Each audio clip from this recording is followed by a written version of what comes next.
இப்போ எங்கே போயிட்டுருக்கோம்னு பார்த்தீங்கன்னா தீபாவளி ஷாப்பிங்காக தூத்துக்குடியிலேருந்து திருநெல்வேலி போயிட்டுருக்குறோம்.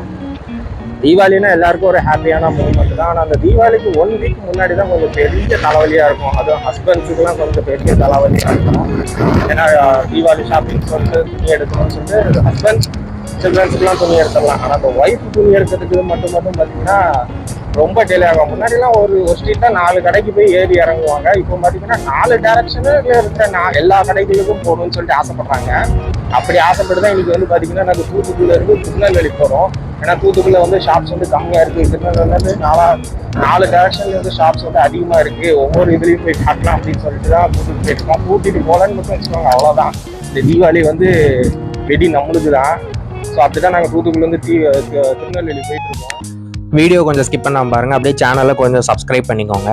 ஸோ இனிஷியலாக நாங்கள் எங்கே போகணும்னு பார்த்தீங்கன்னா Rmkv, திருநெல்வேலியோட என்ட்ரன்ஸ்லேயே இருக்கிறது இந்த Rmkv தான். சரி ஓகே, இதுக்குள்ளேயாவது போய் ஃபஸ்ட்டு ஷாப்லேயே ட்ரெஸ் கிடச்சிரும் அப்படிங்கிற ஒரு நம்பிக்கையில் தான் உள்ளுக்கு போனோம். அங்கேயும் பார்த்தீங்கன்னா கலெக்ஷன்ஸ்லாம் நிறையா வச்சுருந்தாங்க. ஒவ்வொன்றா எடுத்து செக் பண்ணிட்டு இருந்தோம். ப்ரைஸஸ் பார்த்தீங்கன்னா கொஞ்சம் அதிகமாக தான் தெரிஞ்சுது. எல்லாமே 2000 அந்த மாதிரி தான் தெரிஞ்சுது. சரி இருந்தாலும் பரவாயில்ல அப்படின்னு சொல்லிட்டு இருக்கிற ஒவ்வொரு செக்ஷன்லேயும் ஒவ்வொரு ட்ரெஸ்ஸும் எடுத்து செக் பண்ணிக்கிட்டு இருந்தோம். ஏதாவது ஒரு ட்ரெஸ் செட் ஆகிறாதான்னு என் மனசுக்குள்ள நினச்சிக்கிட்டு இருந்தேன். அப்படி செக் பண்ணிட்டு இருக்கும்போது எதுவுமே பெருசாக வந்து இம்ப்ரெஸ் ஆகலை. சரி, ஏன்னா நாங்கள் ஃபஸ்ட்டே முடிவு பண்ணி வந்தது என்னது, வேறு ஷாப்புக்கு போகணும் அப்படிங்கிறதுனாலே வந்து பார்த்தீங்கன்னா Rmkvல வந்து பெருசாக எதுவுமே இதால் இருந்தாலும் எல்லா செக்ஷனுக்குள்ளேயும் போய் பார்த்துட்டு எல்லா ட்ரெஸ்ஸுமே எடுத்து செக் பண்ணோம். பெருசாக எந்த அளவுக்கு செட் ஆகலை. ஏன்னா நான் லாஸ்ட் டைம் வந்து Rmkvல வந்து அதே கலெக்ஷன்ஸ் தான் இப்பவும் வச்சுருந்தாங்க. ப்ரைஸ் பார்த்தீங்கன்னா அதிகமாக தான் இருந்துச்சு. லோ பட்ஜெட்டில் போனால் அதுக்கு தகுந்தாப்புல குவாலிட்டியாக இல்லை. சரி ஓகே, நம்மளுக்கு இங்கே செட் ஆகாதுன்னு சொல்லிட்டு பேபிக்கு எடுக்கலாம்னு சொல்லிட்டு பேபி செக்ஷனுக்குள்ளே போயிட்டோம். பேபி செக்ஷனுக்குள்ளே போனால் பார்த்தீங்கன்னா அங்கேயும் ஏகப்பட்ட ட்ரெஸ்ஸஸ் இருந்துச்சு. நம்மளுக்கு பிடிச்ச ட்ரெஸ்ஸை போய் எடுத்தால் அது 2000க்கு மேலே அப்படின்னு சொல்லி போட்டிருக்கிறாங்க. சரி ஓகே, இதுவும் வேலைக்கு ஆகாதோன்னு நினச்சேன். பட் கடைசியாக அங்கேயும் சுற்றி பேபிக்குன்னு ஒரு ட்ரெஸ் செட் ஆயிடுச்சு. அது உடனே நாங்கள் பேபிக்கு வாங்கியாச்சு. சரி ஓகே, பேபிக்கு வந்து ஒரு பட்டு சேரி எடுக்கலாம்னு சொல்லிட்டு முடிவு பண்ணிட்டு பட்டு செக்ஷனுக்குள்ளே போனோம். ப்ரைஸ் வந்து பார்த்தீங்கன்னா ஸ்டார்டிங்கே 3000 அப்படிங்கிற மாதிரி மென்ஷன் பண்ணியிருந்தாங்க. சரி இப்போதைக்கு அது செட் ஆகாது, சரி தரவோ பர்த்டே இந்த மாதிரி வாங்கிக்கலாம் அப்படின்னு சொல்லிட்டு அதை எடுக்கல. சரி பார்த்தீங்கன்னா அடுத்து எந்த கடைக்கு போகலான்னு முடிவு பண்ணி பார்த்தோன்னா சென்னை சில்க்ஸ். சரி இங்கேயாவது ட்ரெஸ் எடுத்துடலான்னு ஒரு நம்பிக்கையில் தான் உள்ளுக்கு போனேன்.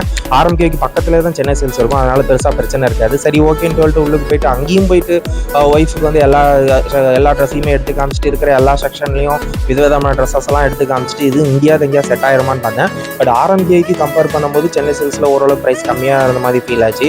சரி ஓகே, இங்கேயாவது ட்ரெஸ்ஸஸ் செட் ஆயிரும் அப்படின்னு சொல்லிட்டு நானும் 2-3 ட்ரெஸ்ஸஸ்லாம் செலக்ட் பண்ணி எடுத்து கொடுத்துக்கிட்டு இருந்தேன். ஆனால் என்ன கடைசி வரைக்கும் அது பெருசாக இம்ப்ரெஸ் ஆகலை.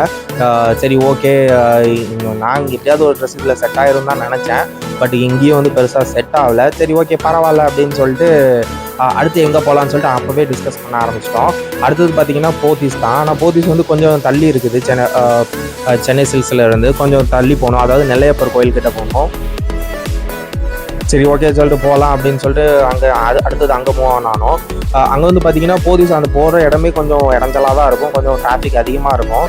வெளியே தான் டிராஃபிக்னு சொல்லிட்டு உள்ளுக்கு போனால் உள்ளுக்கு அதுக்கு மேலே ஒரு டென்ஷனாகவே ஒரு ஃபீல் ஆச்சு. ட்ரெஸ் பார்க்குறதுக்கு இன்ட்ரெஸ்ட் இல்லை, வீடியோவும் எடுக்க முடியல. ஏன்னா எல்லாம் ரொம்ப நெருக்கமாக இருந்ததுனால அங்கே சும்மா ஜஸ்ட் ஒரு 2-3 இது மட்டும் பார்த்துட்டு பெருசாக இம்ப்ரெஸ் ஆகல. Pothysலேருந்து வெளியே வந்துடும். கடைசியாக திருநெல்வேலியிலேருந்து வரும்போது எந்த ட்ரெஸ்ஸுமே எடுக்கல.